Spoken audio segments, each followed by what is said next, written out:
आप सभी को नमस्कार, सुप्रभात। सार्थक government job point YouTube channel आप सभी लोगों का हार्दिक स्वागत करता है। यदि आप इस चैनल पर नए हैं तो चैनल को सब्सक्राइब कर लें, वीडियो को लाइक कर दिया करें और बेल आइकन दबा कर रखेंगे तो आपको नोटिफिकेशन मिल जाएगा और आप उसे शेयर कर सकेंगे। चलिए खबरों की करेंगे शुरुआत। और आप सभी लोगों से एक निवेदन करना चाहेंगे हम कि प्रारंभिक अर्हता परीक्षा पेट की जो विद्यार्थी तैयारी कर रहे हैं वो सभी लोग अपनी तैयारियों को अंतिम रूप देना प्रदान करें, क्योंकि परीक्षा केंद्रों में बदलाव या परीक्षा का पोस्टपोन होना जो है अब नामुमकिन सा दिख रहा है, क्योंकि शासन के पास भी जो ज्ञापन भेजे गए थे उससे कोई फ़र्क पड़ा नहीं। ठीक है। और अधिकारियों के पास तमाम तर्क थे कि इतने सारे विद्यार्थी हो चुके हैं और जो है पारदर्शिता बनाए रखने के लिए अंतर जनपदीय सेंटर बनाए गए हैं। तो पारदर्शिता और जो है भ्रष्टाचार पर जीरो टॉलरेंस की नीति के तहत इन सारी चीज़ों को ध्यान में रखते हुए अब थोड़ा सा मुश्किल दिख रहा है कि आप लोगों के परीक्षा केंद्रों में किसी भी प्रकार का बदलाव होगा या आपकी परीक्षा पोस्टपोन होगी। ठीक है। क्योंकि उत्तर प्रदेश में कई ज़िलों में इसमें बारिश, असामयिक बारिश चल रही है और बहुत जगहों पर जो है मतलब दिक्कतों का सामना करना पड़ रहा है। लेकिन कहते नहीं हैं कि जब किस्मत खराब हो तो ऊँट पर बैठे हुए इंसान को भी कुत्ता काट लेता है है ना। तो तैयारी करिए और अपनी तैयारियों को अंतिम रूप प्रदान करिए। प्रारंभिक अर्हता परीक्षा पेट अपने तय समय पर ही होगी और तय समय पर ही उसका कार्यक्रम घोषित किया गया है, आप सभी लोगों को पता ही है। तो जाहिर सी बात है, इन सारी चीज़ों को ध्यान में रखते हुए आप सभी लोग अपनी तैयारियों को आगे बढ़ाइए। चलिए आगे बढ़ेंगे। अब बात करेंगे आप सभी लोगों के लिए अपने फाइनल अपडेट की। कल हमने दोपहर की एक वीडियो डाली थी।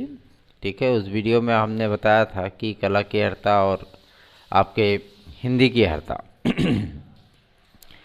इन सारी चीज़ों का डिक्लेरेशन हुआ है और जो शासन चाहता है और जो क्लियरेंस इनको शिक्षा निदेशालय से प्राप्त हुई है, इन सारी चीज़ों के मद्देनज़र उन तमाम मुद्दों पर बात करने के लिए आज हम आप सभी लोगों के सम्मुख उपस्थित हुए हैं।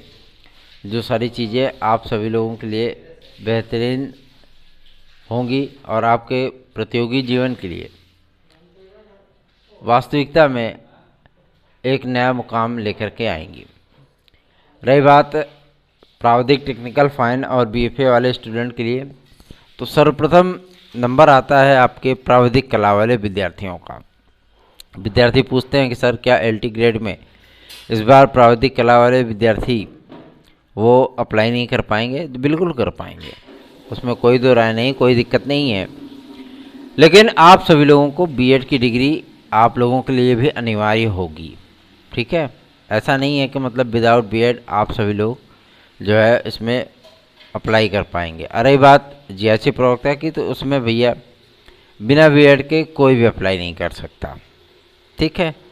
और रही बात आपके एलटी ग्रेड और जीआईसी प्रवक्ता के लिए, तो जिन चीज़ों का विवाद इस समय आप सभी लोगों को देखने के लिए मिल रहा है वो विवाद जानबूझ के क्रिएट किए गए हैं। ठीक है। और शासन की तरफ से कन्फर्मेशन लेटर प्राप्त होने तक, क्योंकि अब इनमें किसी भी प्रकार का विवाद शेष नहीं है और मैं नहीं चाहता कि किसी भी पद, किसी भी विषय का अधियाचन कटे या उसका विज्ञापन से नामो निशान मिटे। ठीक है। विज्ञापन में सभी विषयों को सम्मिलित करना और सभी विषयों के विज्ञापन को जारी करना, ये लोक सेवा आयोग को का नैतिक कर्तव्य है, क्योंकि अधियाचन सभी विषयों के प्राप्त हुए हैं। तो जाहिर सी बात है कि विज्ञापन भी सभी विषयों का आना चाहिए। अर्हता आदि के विवाद के संबंध में ये बातें आप सभी लोगों के सम्मुख आ रही हैं। मैं आज आप सभी लोगों को इस बात के लिए क्लियर कर देना चाहता हूं कि अब कोई भी विवाद शेष नहीं है, क्योंकि अर्थशास्त्र सहायता प्राप्त विद्यालयों में कला विषय की प्रशिक्षित स्नातक स्तर पर जो एलिजिबिलिटी, जो अर्हता होती है, सेम वही अर्हता राजकीय विद्यालयों के लिए भी अप्लाई की जाएगी। राजकीय अपर सचिव ने जिस तरीके से शासन को पत्र का संज्ञान लेने के लिए रिमाइंडर भेजा है, जाहिर सी बात है उसमें कई तथ्य आप सभी लोगों के हित के लिए हैं, आप सभी लोगों के फेवर में है। भले ही पोर्टल वगैरह खोले जा रहे हैं विद्यार्थियों के वेरिफिकेशन के लिए, इसमें जीआईसी प्रवक्ता के विद्यार्थियों की नियुक्तियां सर्वप्रथम होंगी, क्योंकि जीआईसी लेक्चरर में उसके बाद ही फाइनल अपडेट मिल पाएगा कि कितने पद किस विषय में रिक्त हैं। ठीक है, और सारी चीज़ों का डिक्लेरेशन होने के बाद आप लोगों को क्लियरेंस मिल जाएगा कि कौन सी अर्हता किस विषय पर लागू होगी। लेकिन ये बात तो स्पष्ट है कि आपके एलटी ग्रेड और जीआईसी प्रवक्ता का विज्ञापन अक्टूबर महीने में ही जारी होना है। आज अक्टूबर के प्रथम सप्ताह बीत चुके हैं और अब जो शेष दिन बचे हैं अक्टूबर में, इनमें कई बड़े त्यौहार भी हैं। आपकी दीपावली भी है, धनतेरस भी है, ठीक है। और इन सारी चीज़ों को मद्देनज़र रखते हुए जाहिर सी बात है अधिकारियों को भी ये लग रहा है कि जब अध्याचन 10-11 महीने से लोक सेवा आयोग में आए हुए हैं, तो इन अध्याचनों को विज्ञापित करने के लिए शासन को जो पत्र भेजा गया है, पूरी उम्मीद है कि बहुत जल्दी ही इन सारे मुद्दों का समाधान पूरी तरीके से हो जाएगा और आपका विज्ञापन हर हाल में इसी अक्टूबर महीने में जारी होने की प्रबल संभावना दिख रही है। रही बात आपके कला विषय की अर्हता के लिए, तो एलटी ग्रेड में वही विद्यार्थी अप्लाई करेंगे जो विद्यार्थी बीएड हैं, जो विद्यार्थी टेक्निकल फाइन बीएफए और आपके प्राविधिक कला से इंटरमीडिएट किए हुए हैं, वो विद्यार्थी भी इसमें अप्लायर होंगे। इसके लिए प्रयास किए जा रहे हैं, लगातार अधिकारियों से वार्ता हो रही है, ज्ञापन आदि के माध्यम से ईमेल उनको भेजे जा रहे हैं और जाहिर सी बात है इसका जो बेनिफिट होगा वो आप सभी लोगों को देखने के लिए मिलेगा। रही बात कला विद्यार्थियों की नियुक्ति के संबंध में, तो बहुत सारी चीज़ें वो डिक्लेयर होने वाली हैं और इन विद्यार्थियों की नियुक्तियां अवश्य ही होंगी, उसमें कोई संदेह नहीं। इतने दिन की ठप पड़ी प्रक्रिया को स्टार्ट कराने के संबंध में बहुत सारे कार्य किए गए, बहुत सारे प्रयत्न किए गए, जिसके माध्यम से आप सभी लोगों को सकारात्मक चीज़ें अब दिखने लगी हैं। आगे बढ़ेंगे, अब बात करेंगे आपके टीजीटी पीजीटी के संबंध में। देखिए टीजीटी पीजीटी के लिए इसमें जो दौर देखने के लिए मिल रहा है, ठीक है, उसमें उन तमाम मुद्दों को लेकर के बातचीत की जाएगी जो कि आपके प्रतियोगी जीवन को जाहिर सी बात है बहुत ही आत्मबल देगा, ठीक है। और सबसे बड़ी चीज़ ये कि विद्यार्थी अपने एग्ज़ाम डेट को जानने के लिए परेशान हैं, लेकिन आप सभी लोगों को मैं बता दूं कि आपके प्रशिक्षित स्नातक टीजीटी का जो पेपर है, ये पेपर आप सभी लोगों को दिसंबर अंतिम सप्ताह में देखने के लिए मिल सकता है। अभी भी बहुत सारी उम्मीदें शेष हैं और जिस तरीके से सचिवालय से इनपुट मिला, जिस तरीके से आपके शासन की तरफ से इनपुट मिला है कि 20 तारीख के बाद माध्यमिक शिक्षा सेवा चयन बोर्ड में मेंबर्स आदि की नियुक्ति का जो प्रोसेस है वो स्टार्ट किया जाएगा और दीपावली के पहले या दीपावली के बाद इनके संबंध में शासनादेश जारी हो सकता है। मतलब इनकी नियुक्तियां चयन बोर्ड में हो सकती हैं, ठीक है। और जैसे ही नियुक्तियां होंगी आप सभी लोगों की ठप पड़ी प्रक्रिया है वो आगे बढ़ निकलेंगी। और रही बात पदों के इसमें ऐड होने की, तो आज भी नज़रें बनाए रखा गया है कि 22,000 सीटें जो तदर्थ शिक्षकों की हैं उनके संबंध में शासन स्तर पर कोई निर्णय किया जाए और उसको अधिक से अधिक पदों को इस भर्ती में ऐड किया जाए ताकि विद्यार्थियों को अधिक से अधिक पद मिल सकें कम्पिटिट करने के लिए। ठीक है, यदि आप लोग TET C TET, super TET, TGT, PGT, LT, GIC, UP constable, खंड शिक्षा अधिकारी, यूपी ट्रिपल एससी के माध्यम से आने वाली तमाम भर्तियों के यदि आपको परीक्षा नोट्स चाहिए तो आप 9721411385 इस व्हाट्सएप नंबर पर हमसे संपर्क कर सकते हैं। चलिए आगे बढ़ेंगे। अब बात करेंगे आप सभी लोगों के सबसे महत्वपूर्ण मुद्दे पर, एडेड जूनियर के लिए। एडेड जूनियर के विद्यार्थी कुछ ज़्यादा ही परेशान है। भाई परेशान होना उनका बनता भी है। उसकी एकमात्र वजह ये भी है कि जिन विद्यार्थियों के लिए लग के प्रयास करके परिणाम आदि जारी कराए गए, कुछ लोग तो इस पूरी भर्ती को ही रद्द करा करके फिर से पेपर कराने के संबंध में थे कि हम फिर से पेपर हो जाए, फिर से आवेदन हो जाए तो ज़्यादा बेहतर है। लेकिन किसी भी प्रक्रिया को जिसमें सरकारी धन का व्यय हुआ हो, उस प्रक्रिया को कैंसिल करके फिर से कराना थोड़ा सा मुश्किल कार्य होता है। ठीक है, और रही बात एडेड जूनियर की, तो इसकी जो काउंसलिंग आदि की प्रक्रिया के संबंध में जो मेरिट आदि है, इसका भी डिक्लेरेशन बहुत जल्दी ही होगा और पूरी उम्मीद की जा रही है कि अक्टूबर महीने में ही इसकी काउंसलिंग फाइनल करा दी जाएगी। ठीक है, और एडेड जूनियर के लिए आप सभी लोग ज़्यादा परेशान ना हों और शासन को लगातार जो पत्र भेजे गए हैं पीएनपी और एससीईआरटी के माध्यम से, उन पत्रों के जवाब में शासन की क्लियरेंस मिलते ही तत्काल आपकी मेरिट सूची जारी की जाएगी। जब मेरिट सूची को जारी करने के संबंध में एससीईआरटी के सचिव महोदय श्री सर्वेंद्र विक्रम सर से बातचीत हुई थी तो उन्होंने स्पष्ट कर दिया था कि एनआईसी को पूरा डेटा प्रेषित किया गया है, मेरिट आदि डिक्लेयर हो चुकी है पूरी तरीके से और शासन की मंजूरी मिलने के बाद हम तत्काल इसे पब्लिश कर देंगे। ठीक है, तो आप लोगों के इंतज़ार में कुछ पल और शेष हैं और उन पलों के बीतने के बाद आपकी मेरिट सूची वो जारी हो जाएगी। ठीक है, और काउंसलिंग आदि के लिए ज़्यादा मतलब इसमें तामझाम नहीं होगा।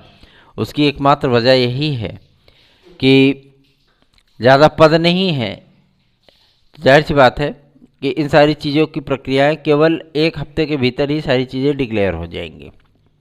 ठीक है, आगे बढ़ेंगे। अब बात करेंगे कि आखिर एलटी ग्रेड और जीआईसी प्रवक्ता का विज्ञापन कब तक आएगा, आखिर ये विवाद क्यों सामने आते हैं। तो देखिए, ये विवाद इसलिए सामने आते हैं क्योंकि कुछ लोग हैं जो कि इन विवादों को जन्म देना चाहते हैं कि विवाद बना रहेगा तो वैकेंसियां लटकी रहेंगी, लेकिन वो ये नहीं जानते कि वैकेंसियों को लटकाने से या विवादों को बढ़ाने से सिर्फ और सिर्फ प्रतियोगी छात्रों का ही नुकसान है और उसमें किसी का फ़ायदा है नहीं।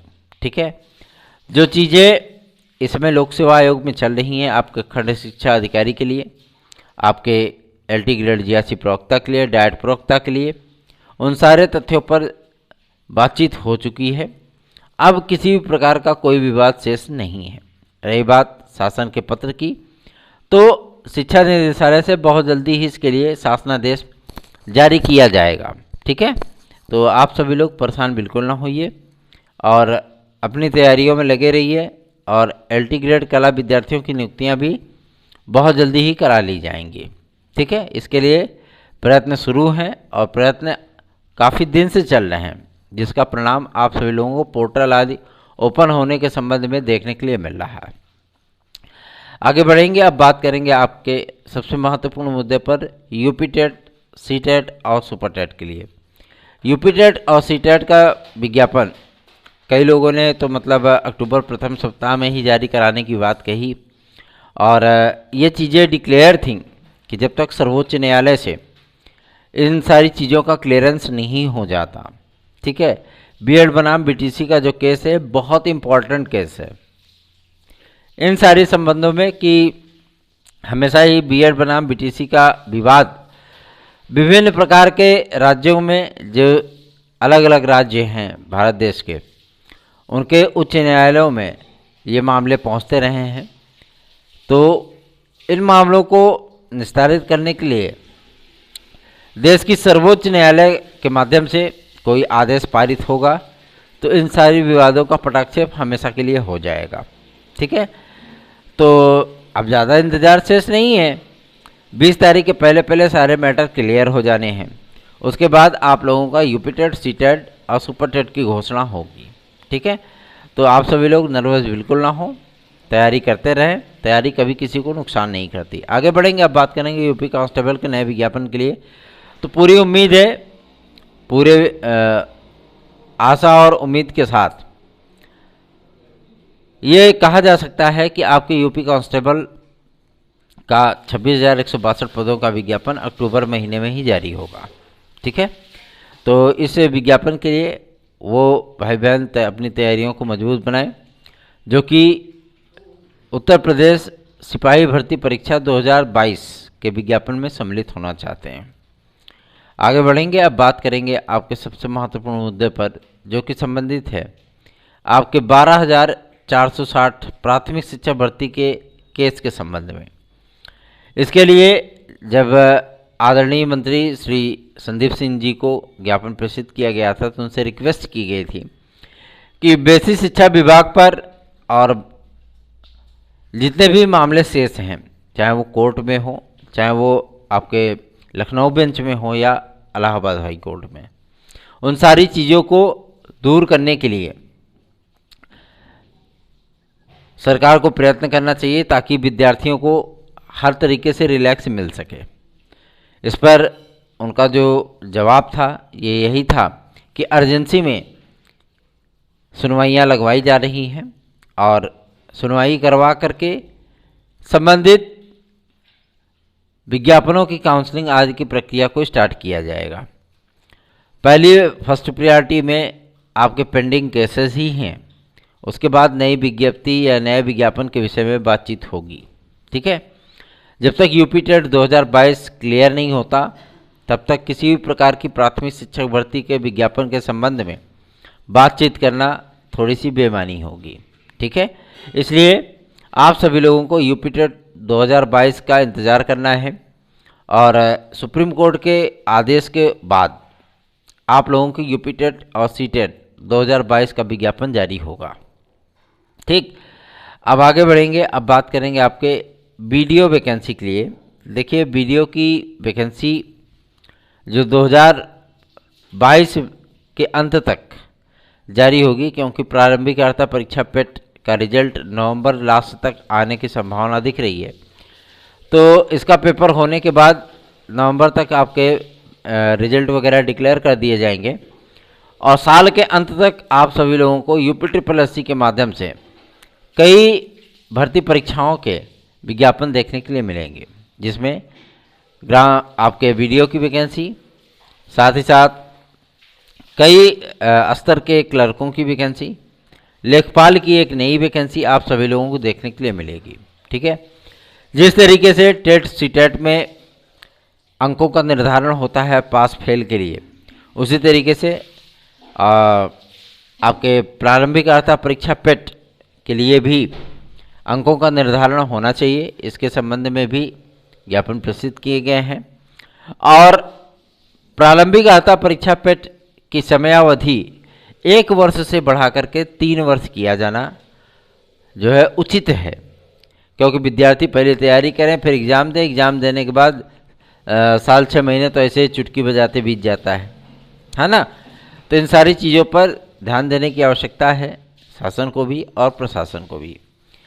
आगे बढ़ेंगे, अब बात करेंगे आपके कि क्या 2022 में कोई परीक्षाएं हो सकती, कोई बड़ी प्रतियोगी परीक्षाएं हो सकती हैं जिसमें आपका टीजीटी सम्मिलित है, जिसमें आपका प्रवक्ता सम्मिलित है, एलटी ग्रेड जीआरसी प्रवक्ता और खंड शिक्षा अधिकारी सम्मिलित है।